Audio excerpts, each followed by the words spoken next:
Luluto tayo ng dinengdeng na may talong, bulaklak ng kalabasa, bunga, at sigarilyas.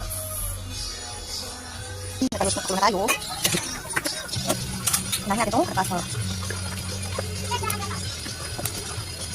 Talong, sigarilyas.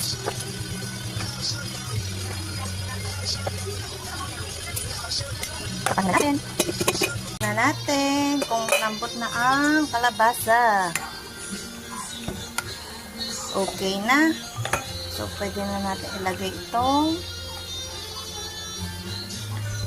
bulaklak ng kalabasa.